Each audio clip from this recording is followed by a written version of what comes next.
Hi guys, be the bull welcomes you again.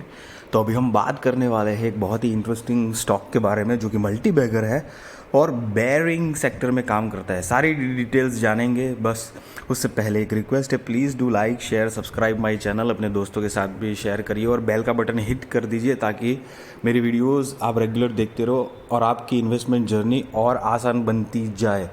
तो चलिए हम स्टार्ट कर देते हैं हमारा आज का जो स्टॉक है वो। तो ये स्टॉक की करंट प्राइस 2983 है। ऑल टाइम रिटर्न अगर देखेंगे तो 46,000% का रिटर्न दिया है। और पिछले 10 साल का जो कि नीचे आप देख सकते हो कि 17 अगस्त 2012 से लेके 12 से लेके अभी तक का जो रिटर्न है, तो करीब 10 साल का रिटर्न 800% के आसपास कंपनी ने दिया हुआ है।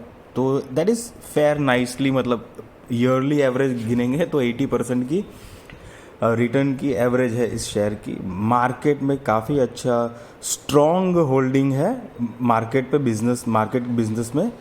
और ये कंपनी काफ़ी पुरानी भी है, डेफिनेटली वो आप देख ही सकते हो चार्ट से। और ये जो कंपनी है वो company actually development and manufacturing और साथ में डिस्ट्रीब्यूशन भी करती है। High precise roller, ball bearing, chassis, clutch system और ये सारी चीज़ें कंपनी बनाती है। नॉट ओनली इवन बनाती है, ये कंपनी जो है वो कई पार्ट्स को रिप्लेसमेंट और मेंटेनेंस का काम भी करती है। ख़ास तौर पे कंपनी रेलवे और इंडस्ट्रियल ऑटोमेशन को केटर करती है। उसका जो भी काम होता है बेयरिंग के रिलेटेड, रोलर के related, chassis, clutch system, two wheeler के रिलेटेड काम जो होता है, कुछ पावर ट्रांसमिशन का जो काम है, तो ये सारे काम में ये कंपनी का बिजनेस कहीं ना कहीं इन्वॉल्व है। Leading global automotive and industrial supplier है ये कंपनी। डोमेस्टिक उनका रेवेन्यू जो आता है वो 89% का है और ओवरसीज से कंपनी का 11% का रेवेन्यू आता है। एंड एक और बहुत एडवांटेजियस बात ये है कि कंपनी टॉप 3 कंपनी में है OEM मार्केट में। OEM का मतलब बताऊं तो ओरिजिनल इक्विपमेंट मैन्युफैक्चरर। इसका मतलब ये होता है कि किसी भी कंपनी, मानो ये फॉर एग्जांपल मान लो कि ये कंपनी मेरी है, तो कोई भी ऐसी कंपनी हो जिसको फॉर एग्जांपल एक मोबाइल समझ लो, तो सैमसंग जैसी कोई कंपनी है, तो सैमसंग ने बताया मुझे कि ये सारे कंपोनेंट है वो ओरिजिनल तुम मुझे मैन्युफैक्चर करके दो मेरे जो हिसाब से मुझे चाहिए वो, और उसको तुम असेंबल करके दो। या फिर ये जो मेरे कंपोनेंट्स है वो मैं तुमको ओरिजिनल सप्लाई दे रहा हूँ, उसको असेंबल करके ये चीज़ बना के मुझे दे, तो इसको बोलते हैं OEM मार्केट। तो OEM मार्केट सप्लायर में भी ये टॉप 3 कंपनी में से एक है इंडिया लेवल पे। और कंपनी काफ़ी पुरानी है, ये बिज़नेस में करीब 70+ ईयर्स का कंपनी को एक्सपीरियंस है। So company is quite a good, bearing sector से रिलेटेड है। कंपनी का 5 साल और 3 साल का जो रिटर्न है वो भी डिसेंट रिटर्न है कंपनी की। मैंने काफ़ी ऐसे दूसरी अदर जो बैलेंस शीट ये सब देखा हुआ है, so that is also the good. Just आपको ये सारी इन्फॉर्मेशन पहले बेसिकली इसलिए बता देता हूँ कि आपको एक आइडिया रहे, नॉलेज आए, आपका इन्वेस्टमेंट के प्रति कॉन्फिडेंस बढ़े कि ये जो कंपनी में अगर हम इन्वेस्ट करने जाएंगे तो ये कंपनी का बिज़नेस अगर पता होगा तो हम एक फ्यूचरिस्टिक विज़न बढ़ा पाएंगे कि हाँ, ये बिज़नेस में कंपनी इन्वॉल्व है तो क्या ये बिज़नेस आगे भी बढ़ पाएगा, कंपनी का रेवेन्यू और नेट प्रॉफिट ये सब जो है वो इस तरह से जनरेट कंटिन्यूटी में कर पाएगी। ये सारे एडवांटेज मिलते हैं हमको, लेकिन वो तब जब हमको कंपनी का बिज़नेस, बैलेंस शीट, P&L अगर ये सारी चीज़ों का पता है तो अब हम एक काम करेंगे, कंपनी के जितने भी मतलब पैरामीटर्स है कि market capitalisation, large cap company है, सारे पैरामीटर्स जो है वो हम 1 बाय 1 देख लेते हैं। तो चलिए बात कर लेते हैं कंपनी के कुछ पैरामीटर्स के बारे में। कंपनी की मार्केट कैपिटल जो है वो 46,000 करोड़ की है, तो ये एक लार्ज कैप कंपनी है। कंपनी की फेस वैल्यू 2 की है। कंपनी का करंट प्राइस जो है वो 2989 है। हालांकि अभी मैं जब बना रहा हूँ तब मार्केट ऑन है, तो प्राइस अप डाउन हो सकती है। कंपनी के ऊपर लॉन्ग टर्म बोरिंग और शॉर्ट टर्म बोरिंग देखिए बिल्कुल ज़ीरो है।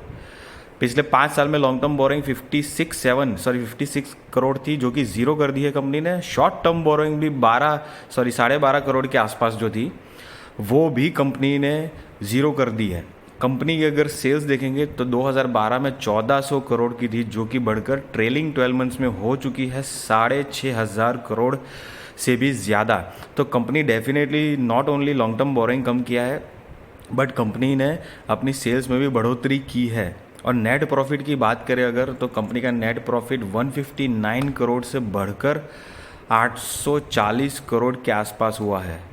तो कंपनी सिर्फ बोरोइंग्स मतलब डेट फ्री की है, उसके ऊपर ध्यान नहीं है। कंपनी डेफिनेटली साइमल्टेनियसली अपना बिजनेस भी बहुत अच्छे से ग्रो कर रही है, और उसका एक सबूत है पिछले 3 साल का। अगर हम नेट प्रॉफिट देखेंगे तो you can see the jump, 290 crore का जंप सीधा 600, और ट्रेलिंग 12 मंथ्स का तो 840 है।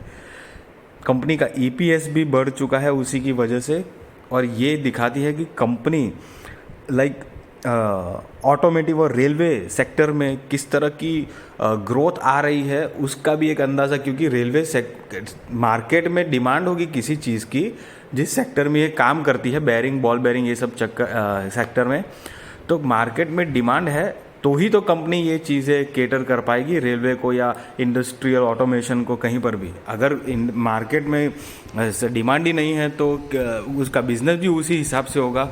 तो ये भी एक अंदाज़ा यहाँ से लगाया जा सकता है। यहाँ पर प्रमोटर्स की होल्डिंग कर देखेंगे तो 74% है, FII 6.5%, DII 14%, गवर्नमेंट तो है नहीं, पब्लिक 6% के आसपास है। Point to be noted, promoter 74% है। कंपनी इतनी पुरानी है, स्टिल प्रमोटर ने अपनी होल्डिंग जमा के रखी है। ये एक और कॉन्फिडेंस बूस्ट करने वाला पॉइंट है कि इतने साल हो गए, कंपनी ने इतना 40,000 समथिंग से भी ऊपर का परसेंटेज का रिटर्न दिया, लेकिन promoter are still holding. Company के रिजर्व जो है वो 5 साल पहले 2,300 करोड़ थे, जो कि बढ़कर हो चुके हैं 3,622 करोड़ के आसपास। कंपनी की अगर कैश देखेंगे तो वो भी 5 साल पहले 900 करोड़ के आसपास थी, जो 1400 करोड़ हो चुके हैं। और टोटल असेट देखेंगे हम तो 3,000 से बढ़कर 4,900 करोड़ के आसपास हो चुकी है। ये जो असेट एक ऐसी चीज़ है जो कि कंपनी अपने बिजनेस के साथ साथ जो रिजर्व बचाती है, उसके साथ जो भी ये जो सेक्टर में काम करती है, उस सेक्टर में अपने और एक्सपांशन के लिए, बिजनेस के लिए अलग अलग जगह जो खरीदती है, वो टोटल मिला के जो असेट बनती है, that is what the only asset. और दूसरी उनकी कहीं पर भी जहाँ पर इन्वेस्टमेंट के हिसाब से अगर मतलब एक असेट्स बनती है, तो ये टोटल अक्यूमुलेटिव असेट कहते हैं, जो एक्चुअली में बहुत अच्छे तरीके से ग्रोथ की जा रही है। कंपनी आप देख सकते हैं स्काफलर इंडिया लिमिटेड है, जो कि ball bearings, rollers, chassis, clutch system, ये सब जगहों पे, मतलब इन शॉर्ट में समझ लो industrial automation, 2 wheeler, power transmission में भी, और रेलवे सेक्टर को केटरिंग करती है। टॉप 3 कंपनी में से, अमंग द टॉप 3 कंपनी में से एक है। कंपनी की हमने बैलेंस शीट देखी है, जो अच्छे पॉइंट थे वो भी देखे हैं कि कंपनी डेप्ट फ्री भी कर दिया है 5 साल में। कंपनी ने अपने आप को ऊपर से बिजनेस भी ग्रो कर लिया है, नेट प्रॉफिट तो एकदम सुपर ढांसू कर दिया है। और वो एक बात का इंडिकेटर भी है कि जो रेलवे और दूसरे इंडस्ट्रियल सेक्टर में भी डिमांड बढ़ी है। ये भी एक पॉइंट नोटिस करने वाली बात है। तो कंपनी हर जगह से अगर हम देखेंगे तो अपना जो ग्रोथ है वो डेफिनेटली कर रही है। Guys, I am not giving you any buy और sell recommendation, please note that.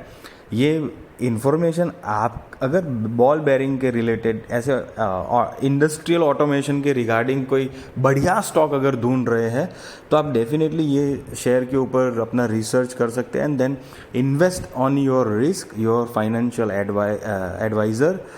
This is not any like buy और सेल टिप करके। ये एक इन्फॉर्मेटिव वीडियोज़ है। हाँ, कभी कभी मैं ऐसे भी वीडियोस रख देता हूँ जहाँ पर जैसे पोजिशनल ट्रेडिंग या ट्रेडिंग अपॉर्चुनिटी कुछ बनती है, लेकिन तब भी मैं कोई बाय और सेल रिकमेंडेशन नहीं देता हूँ। वहाँ पर मुझे लगता है ऐसा कि हाँ चलो आप करने का चांस है, तो एक आपको एक वो भी नॉलेज शेयर कर रहा हूँ। गाइज़ अगर ये मेरी वीडियो अच्छी लगी हो तो please do like share subscribe my channel, अपने दोस्तों के साथ शेयर कीजिए, परिवार वालों को शेयर कीजिए, प्लीज़ मुझे सपोर्ट करिए guys. Thank you so much.